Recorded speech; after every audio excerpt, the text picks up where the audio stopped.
In the decades before 1775, a series of economic, political, and intellectual changes set the 13 American colonies on a collision course with the British Parliament. At the heart of the crisis was money.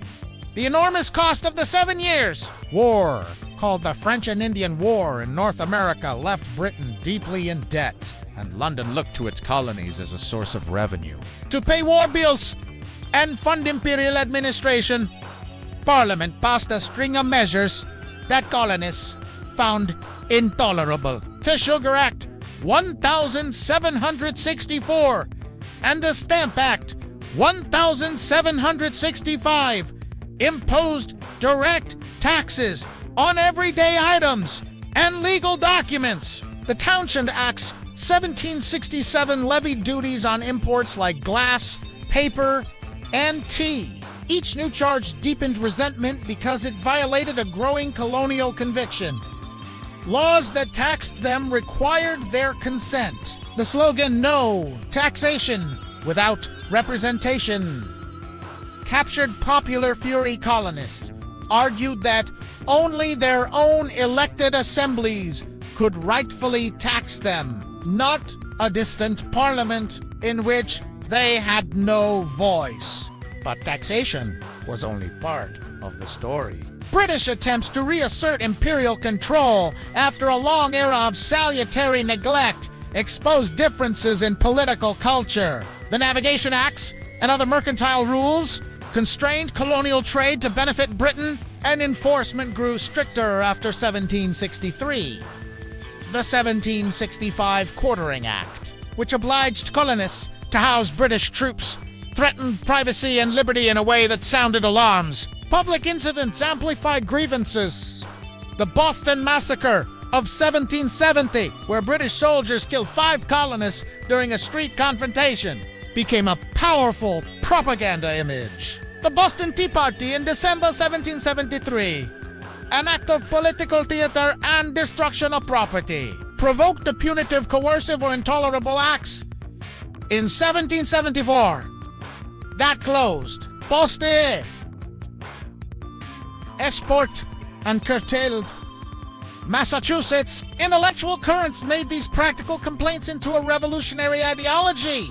Enlightenment writings, especially John Locke's ideas about natural rights, consent, and the social contract, circulated widely in pamphlets and sermons. Colonists increasingly viewed government as a compact whose legitimacy depended on protecting life, liberty, and property.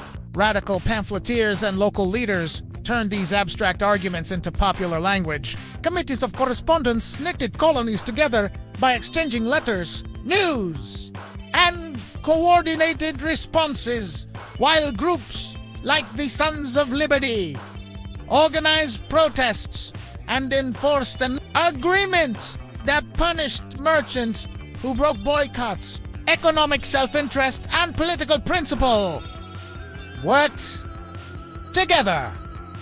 Merchants lost profits under new duties. Small farmers and artisans chafed at restriction. Men who had grown accustomed to managing local affairs resented sudden intrusions from Parliament.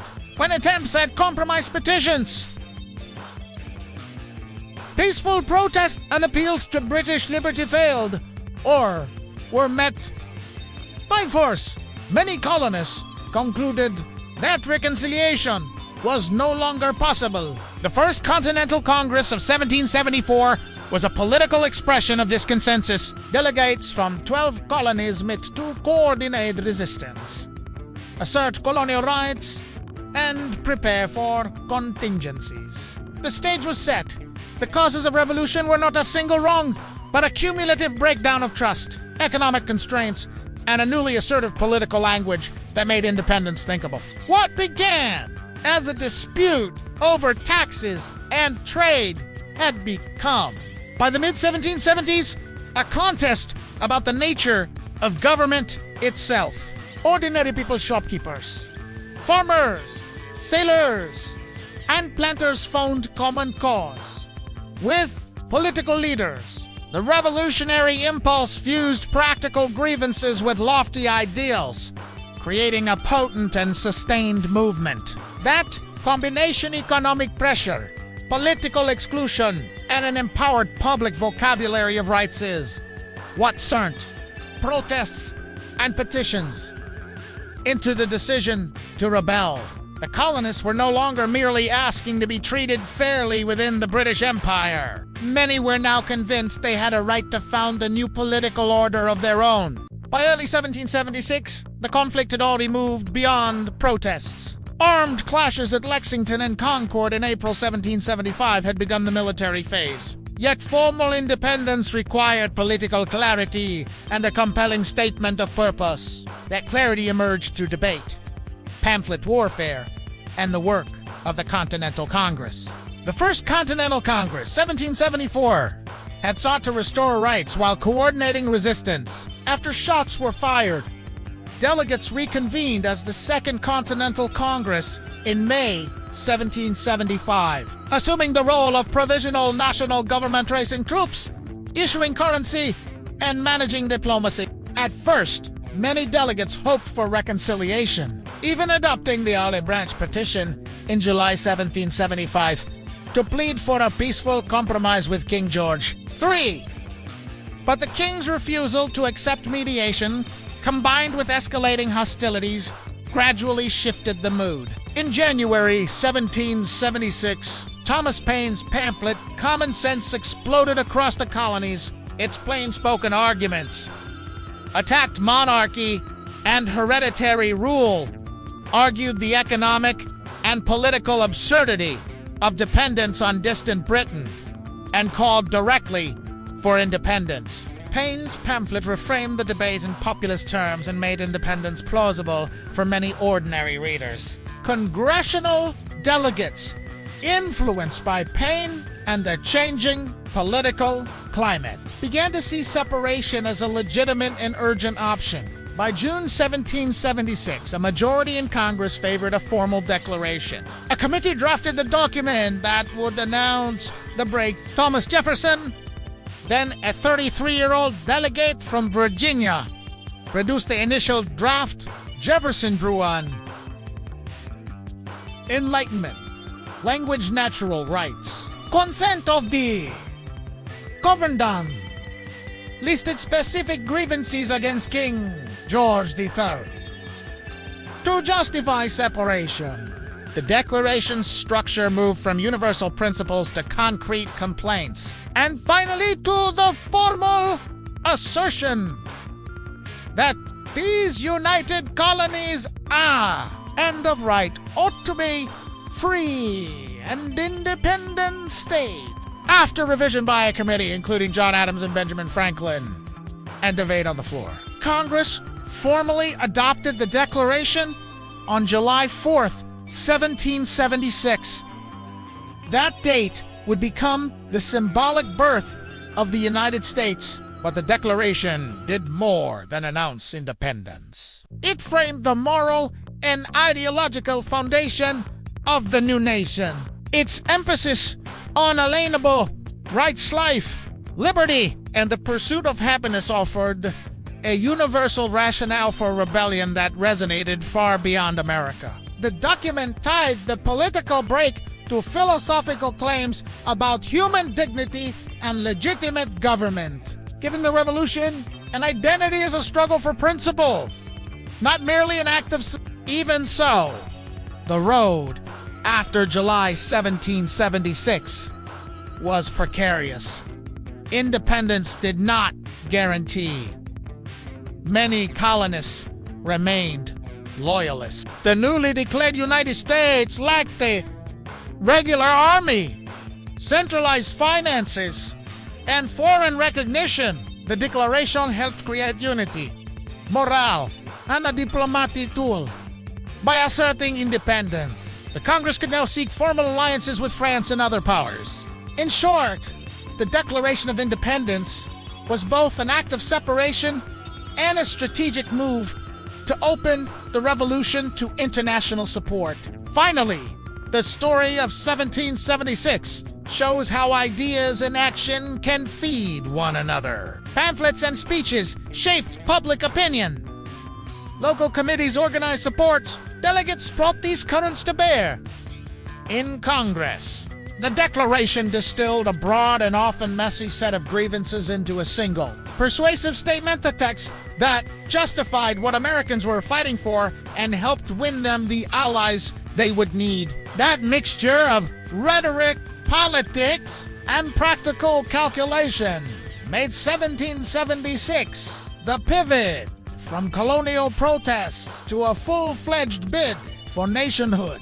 The Revolutionary War was fought on many fronts, with contrasting styles of warfare and a constant struggle over logistics, morale, and strategy. From the first shock of Lexington in Concord to later campaigns in the South, both sides adopted approaches shaped by resources, geography, and leadership. The war opened in April 1775 when British troops marched to Concord to seize colonial arms and were met by militias that engaged them in skirmishes at Lexington. And these shot-heard round-the-world encounters revealed the limits of conventional control. Irregular militia, tactics hit and run, ambushes, and local knowledge-made occupation. Costly early major engagements set the tone. The Battle of Bunker Hill, June 17th, 1775. Boston demonstrated colonial courage and the deadly effectiveness of entrenched positions. Although the British won the field, they suffered heavy casualties, which tempered their appetite for quick suppression. British strategy generally relied on their superiority at sea and professional regulars. They aimed to control coastal cities, used naval power to cut off supplies, and strike decisive blows against colonial forces. The Americans, by contrast, lacked a large standing army and depended on militia, local mobilization, and the Continental Army under George Washington. Washington himself understood that avoiding decisive defeat was often as important as winning pitched battles. His leadership emphasized mobility, intelligence, and the preservation of the army as a political instrument. A turning example of Washington's approach was the December 1776 campaign. After a string of defeats and dwindling enlistments, Washington crossed the ice-filled Delaware River on Christmas night and surprised Hessian garrison at Trenton on December 26.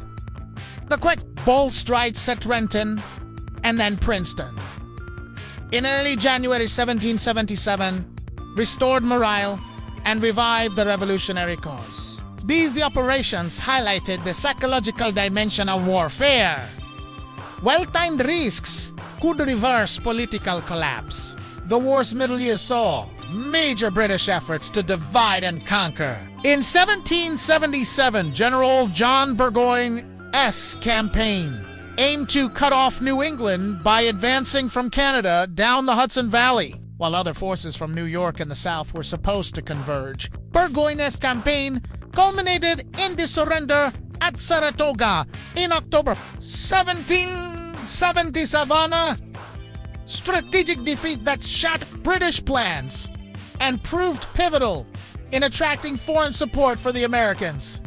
Discussed more in the turning points. In the Northern Theater, siege warfare on Boston and New York, maneuvering for supply lines, and attrition characterized much fighting. The character of Southern warfare differed. As the British shifted focus to the South in 1778 to 1781, they expected to rally loyalist support among plantation elites and reestablish control. Initially, they captured coastal cities Charleston and Savannah, but their hold inland was tenuous. Southern campaigns revealed the effectiveness of partisan tactics. Leaders like Francis Marion, the Swamp Fox, and Thomas Sumter used guerrilla-style war, rapid raids, and avoiding set-piece battles to harass British detachments and disrupt supply lines. American regulars and militia cooperated in unconventional ways, exploiting local terrain and intelligence networks. Logistics constantly shaped outcomes. The Continental Army suffered shortages of pay, clothing, and food, particularly during the winter of 1777 to 78. At Valley Forge, British forces, while better equipped, faced the costs of transatlantic supply lines and the difficulty of pacifying hostile countryside. Command decisions, intelligence, and alliances further influenced operations. The arrival of French naval forces late in the war tilted balances in key battles, such as your tactics evolved across the conflict. The British relied on linear volleys, bayonet charges, and siege. Americans combined conventional set-piece defenses with militia harassment, fortified positions, and the fortuitous opportunism. The role of local militias, while uneven in training, was crucial for reconnaissance, delaying actions and denying British control over rural areas. In short, the Revolutionary War was not a single style of combat but a hybrid conflict where leadership, adaptability, and supply often mattered as much as battlefield prowess. Understanding these strategic contrasts helps explain how a loosely organized rebellion eventually prevailed against a global imperial power. Every war has moments that change its course. In the American Revolution, a handful of developments transformed a desperate insurgency into a contest with a real prospect of victory. Chief among these was the American victory at Saratoga in October 1777. General John Burgoyne's surrender after a hard campaign in upstate New York marked more than a tactical defeat for Britain. It proved the Continental forces could defeat a major British contingent and, crucially, persuaded France that the American cause was viable. French entry into the war turned the conflict from a colonial rebellion into an international struggle. France's decision to ally with the United States in 1778 had profound consequences. The Franco-American Treaty of Alliance provided military aid, loans, and perhaps most importantly, naval power. French warships could contest the Royal Navy for control of coastal waters, support amphibious operations, and cut British lines of communication. Spain and the Dutch Republic, while not formal allies of the United States, allied with France against Britain, stretching British resources across multiple theaters. International diplomacy forced Britain to fight a wider war, diverting troops and ships away from American campaigns. Another crucible was Valley Forge, the Continental Army's winter encampment of 1777 to 78. The Army endured bitter cold, hunger, disease, and desertion. The suffering tested morale and organizational capacity. Yet Valley Forge also became a moment of military transformation. Enter Baron Frederick von Steuben, a Prussian officer who arrived in early 1778 and instituted discipline drill and camp sanitation. His training manuals and regimen professionalized the Continental forces, turning raw recruits into a more cohesive and effective army. Alongside von Steuben's reforms, civilian and military leaders plus improved supply efforts and foreign assistance helped stabilize the army's condition. Foreign volunteers also mattered. Marquis de Lafayette, a young French nobleman, became a close aide to Washington and played a key role in securing French support. His presence symbolized the transatlantic resonance of the American cause. French commanders and resources later proved decisive in the final campaigns. The coordination between Washington's army and French military power culminated at Yorktown in 1781, where Admiral de Grasse' fleet blocked British naval relief while Rochambeau's French forces in Washington's troops besieged the British Army under General Cornwallis. The British surrender at Yorktown on October 19, 1781, effectively ended major hostilities in North America. That said, these turning points were not inevitable or instantaneous. Saratoga followed months of maneuvering, supply problems, and miscommunication among British commanders. France's alliance required time to transform diplomatic promises into tangible forces. Valley Forge's transformation required leadership, time, and civic support to supply and equip the army. The path to Yorktown involved coordinated land and sea operations, intelligence work, and the cumulative strain on British political will. These moments also had political effects. Military successes invigorated the Continental Congress and helped secure loans and formal recognition abroad. They undermined British public support for a prolonged war and intensified calls for compromise within Britain. For Americans, victory at Saratoga and survival through Valley Forge validated the sacrifice of earlier years and solidified confidence in their institutions and leaders. Finally, the turning points reshaped the strategic map. Before Saratoga, the British had hoped to isolate New England. Afterward, British strategy shifted to the south, seeking loyalist bases and a different operational approach. Yet the southern strategy faltered, and Yorktown emerged as the climactic consequence of multinational coordination. In sum, these pivot moments: Saratoga's victory, the French alliance, Valley Forge's rebirth, and Yorktown siege transformed the revolution from local insurrection into a global contest, making independence not merely a declaration but an achievable reality. The American Revolution ended open warfare in North America and produced consequences that echoed across continents. The immediate diplomatic outcome was the Treaty of Paris, signed on September 3rd, 1783. Britain recognized the independence of the United States, and negotiators agreed on boundaries that extended American claims to the Mississippi River. Dramatic gains for a once fragile confederation. But independence was only the start of a complex political, social, and economic transformation. Politically, the war forced Americans to experiment with new forms of government. The Articles of Confederation, adopted during the war, created a loose union with limited central authority. The weaknesses of this system and inability to levy taxes effectively, regulate, commit, or enforce central decisions became clear in peace, prompting the Constitutional Convention of 1787.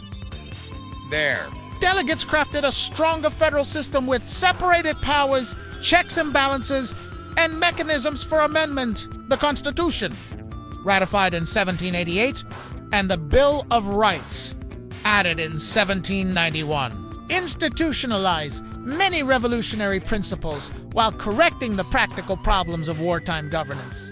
The revolution's ideological legacy was profound. Its rhetoric of natural rights, popular sovereignty, and republican government inspired reformers and revolutionaries across Europe and the Americas. The French Revolution of 1789 drew on American examples, even as it radicalized in different directions. Independence movements in Latin America cited the American precedent when they sought to throw off imperial rule. The moral and philosophical language of 1776 became part of global political vocabulary. Yet the revolution's legacy was also contradictory. The ideals of liberty coexisted with persistent inequalities. Slavery, a central economic institution in the southern colonies, survived the revolution and expanded in the decades. The bitter contradiction between liberty rhetoric and lived reality. Indigenous nations suffered severely. Westward expansion and settler claims encroached on native lands, and many Native Americans saw the new republic as yet another colonial power. Women who had taken on expanded roles during the war experienced shifts in public expectation, but legal and political rights remained limited. In short, independence did not automatically solve deep social and economically independent reoriented Atlantic commerce. The new nation sought trade beyond Britain, and commercial growth coupled with westward expansion fueled a dynamic economy. Land policies opened the Trans-Appalachian West to settlers, reshaping demographics and provoking conflicts over native territories. Financial instability lingered, partly due to war debts and the need to create a stable currency and banking system challenges the new government addressed in the 1790s with national fiscal policies. Culturally, the revolution helped forge a distinct American identity. Shared sacrifice, civic rituals, printed constitutions, and public commemoration created a sense of national story.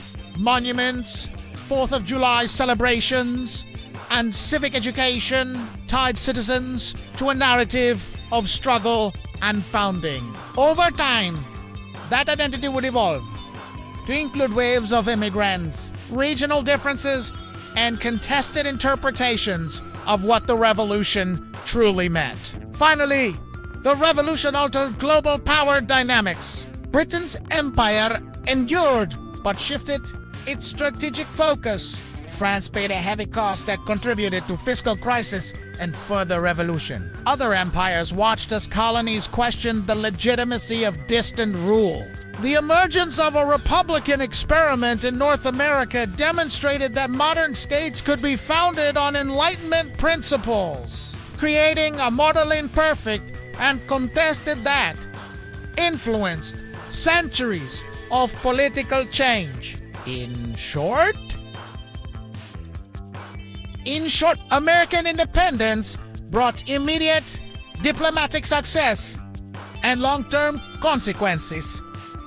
A new constitutional order, a potent set of political ideals, dramatic social and economic changes, and unresolved contradictions, especially slavery and native dispossession, would shape American history for generations.